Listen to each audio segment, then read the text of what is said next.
Welcome. From ancient battlefields all the way to modern wellness blogs, certain plants have been with us for thousands of years, promising all sorts of healing and vitality. Today, we're going to dive right into that fascinating spot where folklore meets the laboratory. And we're going to start with a legend that's, well, as old as war itself. So that phrase, the thousand leaves of Achilles, it isn't just some pretty poetry.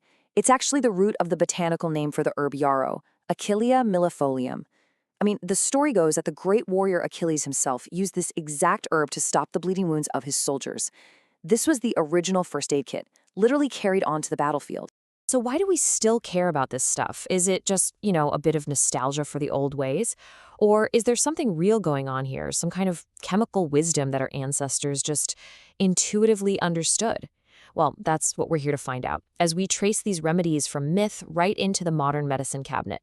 Okay, so to really get what's happening now, we have to look back, way back. Because when it comes to medicine, using plants isn't some new age trend. This is the original pharmacy. It's one of the oldest forms of healthcare on the entire planet.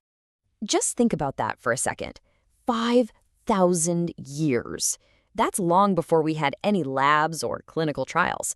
Practitioners were already documenting the effects of herbs like rhubarb.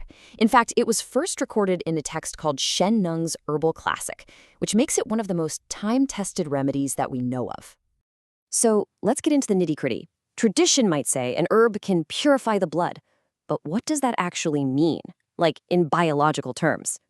This is exactly where modern science comes in, helping us translate these ancient ideas into something we can really understand. In old school herbalism, you'll hear this term alternative thrown around a lot, and it sounds a little vague, right? It was basically a catch-all for herbs that just seem to make people healthier by helping the body clear out all the gunk, metabolic waste. And here's that translation right on the screen. The old-fashioned idea of a blood purifier maps directly onto our modern understanding of supporting endogenous detoxification. See, we're not talking about magic here. We're talking about giving a boost to the incredible work your liver, kidneys, and gut are already doing 24/7. What's really cool is how different herbs all get to that same alterative effect. Take burdock root. It's packed with something called inulin, which is a prebiotic fiber that feeds your good gut bacteria. Then you've got sarsaparilla, which works totally differently. Its compounds can literally grab onto bacterial toxins and help escort them out. And dandelion root, it just tells your liver to make more bile, which is crucial for clearing out waste. So you have three herbs, all with three totally unique ways of getting the job done. Now, this complexity brings us to one of my favorite examples in the entire plant world, the rhubarb paradox.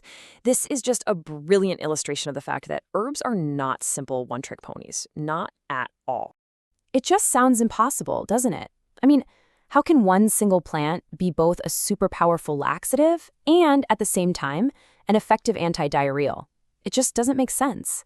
Well, the answer is all about its complex chemistry. And, this is the key, the dose. Check this out. At a high dose, rhubarb acts as a really strong laxative, basically flushing your whole system. But if you take a very low dose, it does the complete opposite. Its astringent side takes over. It helps tone the intestines, and it can actually stop diarrhea. The secret is deep inside the plant's chemistry. You see, rhubarb has two main types of active compounds. At those high doses, the stimulant laxative compounds, the anthraquinones, they just win out. But at lower doses, the tannins, which have this drying, tightening effect, they become the star of the show. It's this remarkable chemical balancing act happening inside a single plant. All right, let's switch gears. We're going to pivot from an ancient, really well-documented herb to a modern wellness superstar. And I bet you've seen this one everywhere. We're talking about sea moss. Oh yeah, this stuff has been fueled by celebrity endorsements. It's all over social media, and it's being pushed as this mineral-dense superfood. But whenever something gets this popular, this fast, you've got to ask, what's the hype and what's the reality? Okay, so first let's talk about the good news, because there is real nutritional value here, for sure. Sea moss is a fantastic source of iodine, which is absolutely critical for your thyroid. It's also packed with a prebiotic fiber called carrageenan that can support a healthy gut. And of course, it's got a whole host of other essential minerals. And here's our first big note of caution. That beneficial iodine? Well, it turns out you can have too much of a good thing. The recommended upper limit for daily iodine is 1,100 micrograms. If you go over that consistently, you can actually start to mess with your thyroid function. And this is probably the biggest concern. Seaweed is basically a sponge. It just soaks up whatever is in its environment. So if that sea moss is harvested from polluted coastlines, it can absorb toxic heavy metals. We're talking arsenic, lead, cadmium, to levels that are way beyond what's considered safe. And this brings us to the reality check for anyone buying this stuff. You're often facing a real risk of contamination, there's a total lack of standardization, and the regulation is all over the place. In a lot of ways, it's kind of the Wild West of the wellness world. So, with all this complexity and risk, how are you supposed to navigate this world safely?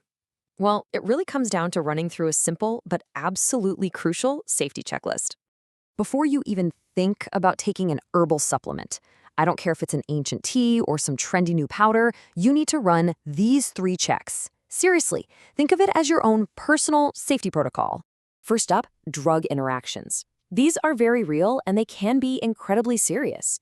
A diuretic herb like horsetail can actually cause a toxic buildup of the medication lithium.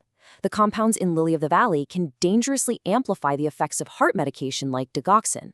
And yeah, even popular sea moss can potentially interfere with blood thinners. This is absolutely not something you want to guess about. Second, certain herbs are just strictly off limits for people with specific health conditions. Here's a powerful example, alfalfa. It's a really nutrient-dense plant, but for someone with lupus, it can trigger a severe autoimmune flare-up. This is exactly why talking to a professional is completely non-negotiable if you have any kind of pre-existing condition. You know, at the end of the day, these plants aren't simple foods. They're more like complex chemical factories. They hold this incredible potential, for sure, but they also demand our respect. The real challenge for us is finding that right balance, honoring thousands of years of traditional wisdom while also applying the rigor and the caution of modern science. So the question really is, are we finally learning how to listen to both?